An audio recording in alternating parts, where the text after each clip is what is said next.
कशा प्रकारे योजना ज्या सुरू आहेत, कशा प्रकारे उद्दिष्ट जे आहे फुलफिल केलं जात आहे, काही उद्दिष्ट जे आहे राहिलेलं आहे ते का राहिलेलं आहे, या सगळ्या गोष्टी जो आहे हा आढावा त्याचा घेण्यात आला.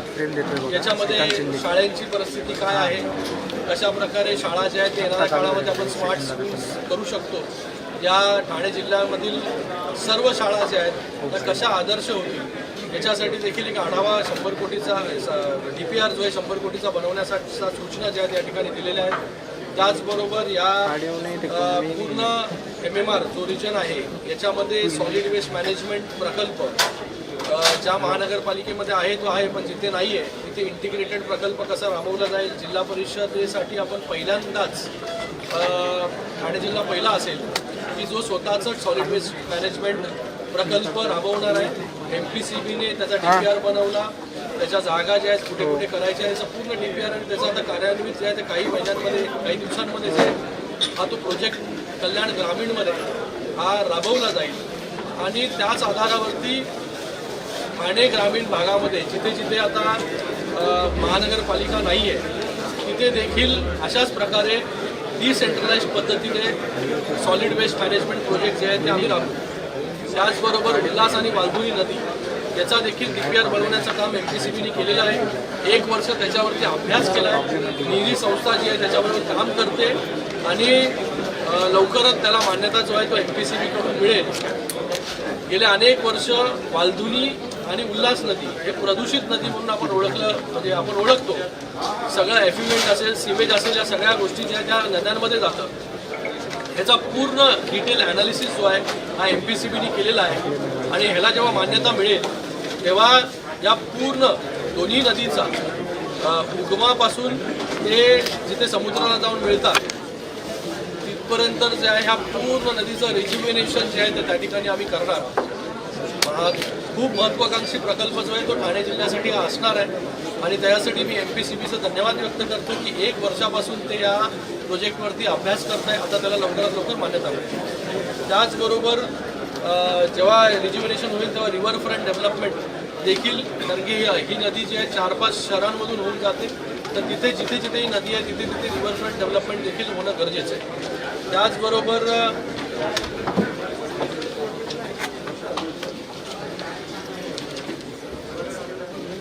MSRDCचा एक इकडे विषय झाला नॅशनल हायवेचा, त्याच्यावरती डिटेल बाबा गेल्या वेळेस देखील शिंदेसाहेबांनी सूचना केल्या होत्या DPDCमध्ये की याचं थर्ड पार्टी ऑडिट करा आणि त्याच्यावरती तो जो रिपोर्ट असेल तो रिपोर्ट जो आहे तो लवकरात लवकर त्या ठिकाणी त्या पुन्हा सूचना ज्या आहेत त्या आम्ही या ठिकाणी केलेल्या आहेत. त्याचबरोबर खेलो इंडियाच्या माध्यमाने वेगवेगळ्या शहरांमध्ये खेलो इंडियाचा फंड कसा युटिलाइज केला जाईल त्याच्यासाठी प्रस्ताव बनवण्यासाठी सांगितलेला आहे. सगळ्या शहरांमध्ये DPचा आणि अंडरग्राऊंड केबलिंगचा मोठा विषय आहे. जेव्हा रस्ते आपण वाईड करतो तेव्हा DP जे आहे शिफ्ट होत नाही. त्याच्यासाठी देखील सगळ्या महानगरपालिकांना सूचना केलेल्या आहेत की जिथे जिथे रोड वाईडनिंग झालेलं तिथे DP शिफ्ट झाली त्याचा एक आराखडा बनवा जेणेकरून DPDCमधून किंवा राज्य शासनाकडून तो निधी जो आहे तो त्या ठिकाणी देण्यात येईल. त्याचबरोबर प्रधानमंत्री आवास योजना त्याच्याबद्दल जे आहे हे या ठिकाणी आढावा घेण्यात आला. या ठाणे जिल्ह्यामध्ये प्रधानमंत्री आवास योजना एकतर म्हाडाच्या माध्यमाने राबवली जाते. कोणी असेल, शिरडोन असेल, या अजून 3-4 ठिकाणी ही योजना आपण करतो आणि मोठ्या प्रमाणामध्ये लाभार्थी जे आहे हे प्रधानमंत्री आवास योजनेच्या माध्यमाने निर्माण झालेले आहेत आणि त्यांना घरं देण्याचं काम या सर्व जो म्हाडा प्रकल्प करते त्याच्यामध्ये मला वाटतं 85% लोकांना घरं जी आहे ती दिलेली आहेत. भविष्यामध्ये उल्हासनगरमध्ये प्रधानमंत्री आवास योजना होते, त्याचबरोबर ग्रामीण प्रधानमंत्री आवास योजना देखील झालेली आहे. त्याच्यामधून देखील लोकांना मोठ्या प्रमाणामध्ये घरं जी आहे ती देण्याचं काम केलेलं आहे. ठाणे महानगरपालिका देखील आता प्रधानमंत्री आवास योजना या ठिकाणी राबवते. तर असे ज्या केंद्र सरकारचे प्रोजेक्ट होते हे सर्व जी कामं प्रलंबित आहेत ती का झाली त्याचा संक्षिप्त आढावा जो देखील घेण्यात आला आणि त्याचबरोबर त्याच्यावरती डिटेल रिपोर्ट जे आहे जसं जलजीवन मिशन, या जलजीवन मिशनवरती डिटेल आढावा जो आहे हा मी मागवलेला आहे जिल्हा परिषद अध्यक्षांकडून. जेणेकरून खरंच जलजीवन मिशन किती पर्सेंट जो आहे सक्सेसफुल झालेलं आहे, किती लोकांपर्यंत जे आहे ते पाणी जे आहे ते घराघरापर्यंत जे आहे हे पोचलेलं आहे. कारण की हा खूपच एक महत्त्वाकांक्षी प्रकल्प आहे जलजीवन मिशन, जेणेकरून प्रत्येक घरापर्यंत पाणी, हर घर जल. तर या सगळ्या गोष्टींचा आढावा जो आहे तो या ठिकाणी झाला आणि चांगलं काम जिल्ह्यामध्ये होतं आहे. काही सूचना या ठिकाणी केलेल्या आहेत तर मी तुमच्यासमोर मांडलेल्या आहेत. सर, मंदिराच्या बाजूला केंद्राची मदत घ्यावी लागणार आहे. जे शिवमंदिरचं काम सुरू आहे, 1000 वर्ष जुनं शिवमंदिर आहे अंबरनाथमध्ये, त्याच्या आजूबाजूचा प्रकल्पाचं काम ऑलरेडी सुरू आहे तिथे 7-8 एकरमध्ये. अजून 7-8 एकर जी आहे ती जागा जी आहे शिवमंदिराला मिळू शकते. त्याच्यासाठी तिथे प्रकाशनगर जी वसाहत आहे त्याला जे आहे शिफ्ट करण्यासाठी आम्हाला जागा लागणार आहे. ती जागा जी आहे ती कलेक्टर महोदयांना आम्ही सांगितलेली आहे. शासनाची जागा आहे 3 एकर. ती जागा आम्हाला मिळाल्यानंतर 1000 लोकांना जे आहे बाजूलाच तिथेच आहे वॉकेबल डिस्टन्सवरती, तिथे 1000 लोकांना आम्ही स्वतःचं त्यांचं हक्काचं घर जे आहे देऊ शकतो. युडीने त्याला परवानगीमध्ये तत्वता परवानगी जी आहे ती दिलेली आहे. मला वाटतं एक वेगळा प्रोजेक्ट जो आहे तो या ठाणे जिल्ह्यामध्ये त्या निमित्ताने होईल. वादळी वाऱ्यामुळे ठाणे जिल्ह्याला फटका बसला होता, त्यामुळे यंत्रणा पुन्हा सज्ज होण्याच्या सूचना दिल्याच्या राज्याचे उपमुख्यमंत्री एकनाथ शिंदे यांनी देखील कारवाई करण्याचे आदेश दिले होते. की शिंदे साहेब स्वतःच त्या दिवशी जे आहे फील्डवरती होते आणि जे काही इन्स्ट्रक्शन्स जे आहेत हे दिलेले आहेत आणि त्या इन्स्ट्रक्शनचा जो आहे फॉलोअप जिल्हा लेवलवरती जी काही यंत्रणा आहे ती करते. पावसाळी अधिवेशन सुरू होते आहे. ठाण्यामध्ये सुद्धा अशा प्रकारचे वास्तव उभे राहतात. कळव्यामध्ये क्रीडा आणि त्याचबरोबर पाटबंधारे विभागाची आणि त्याचबरोबर जिल्हा परिषदेची अशी मिळून जी आहे ती 48 एकर जागा आहे. कलेक्टर महोदयांना मी सांगितलं, त्याचबरोबर कमिशनर असतील आमचे ठाणे महानगरपालिकेचे, त्यांना सांगितले की त्याच्यावरती इनिशिएटिव्ह घेऊन ती जागा जी आहे ती ठाणे महानगरपालिकेच्या अखत्यारीत कशी येईल आणि तिथे जिल्हा क्रीडा संकुलासारखं पुण्याच्या धर्तीमध्ये बालेवाडी स्टेडियम किती मोठ्या प्रमाणात, कारण की 48 एकर कुठे जिल्ह्यामध्ये आपल्याला सलग मिळणार नाही, की तिथे मिळेल. तर त्याच्यावरती काय करू शकतो त्याच्यावरती जो आहे हे कलेक्टर महोदय आणि त्याचबरोबर आयुक्त महोदय काम करतात.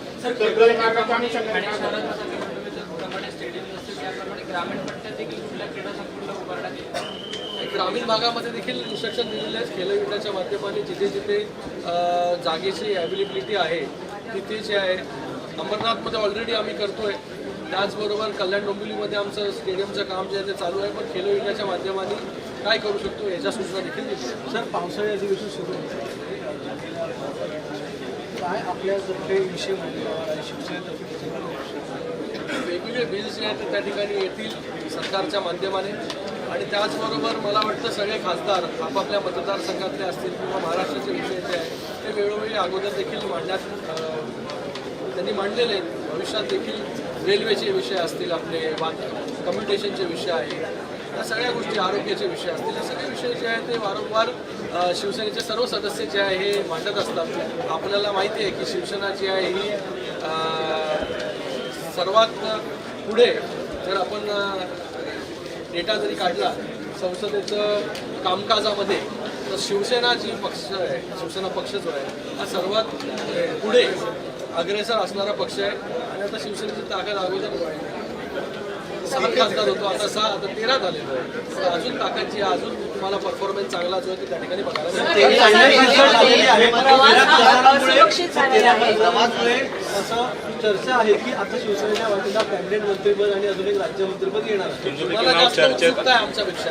तुमचं देखील नाव सर चर्चेत आहे केंद्रीय मंत्रिपद. तुम्हीच करता ते सर, रेल्वेचा प्रवास हा असुरक्षित झालेला आहे. तर ह्या पार्श्वभूमीवर आता संसदीय अधिवेशनामध्ये आपण हा महत्त्वाचा प्रश्न आहे. बघा, रेल्वेमध्ये आपण पाहत आहे की 2014 पासून ते आता 2024 पर्यंत आणि आता 26 पर्यंत एक मोठा बदल जो आहे हा रेल्वेमध्ये त्या ठिकाणी झाला. रेल्वेच्या सुविधा ज्या आहे वाढवण्याचं काम त्या ठिकाणी झालं. अतिरिक्त रेल्वे सर्व्हिसेस वाढल्या, लोकल्स वाढल्या, 5वी 6वी लाईन झालं, 3rd 4th लाईन आता या ठिकाणी सुरू आहे आणि त्याचबरोबर स्पीड देखील वाढलेला आहे. नवी रेक्स आले, वंदे भारतसारखी ट्रेन्स जे आहे ते सुरू झाल्या. तर रेल्वेमध्ये जेवढ्या सुविधा देण्याचं काम जे आहे गेल्या 10 वर्षांमध्ये केंद्र सरकारच्या माध्यमाने झालं, त्याच्या अगोदर कधीच जे आहे झालेलं नाही. महिलांच्या सुरक्षा असेल किंवा लोकांच्या सुरक्षेला घेऊन देखील जे प्रश्न आहेत ते प्रश्न जे आहे ते वारंवार ॲड्रेस करण्याचं काम जे आहे ते केंद्र सरकारचं सुरू आहे. आंदोलन केलेलं आहे नागपूरला जाऊन उद्यापासून सुरू होणार आहे. त्यासाठी आजपासून आमंत्रण देखील दिलेलं आहे. देवेंद्र फडणवीसांना आमंत्रण दिलेलं आहे. बघा ज्यांनी इथे मला वाटतं आपण नाही, नाही, सर.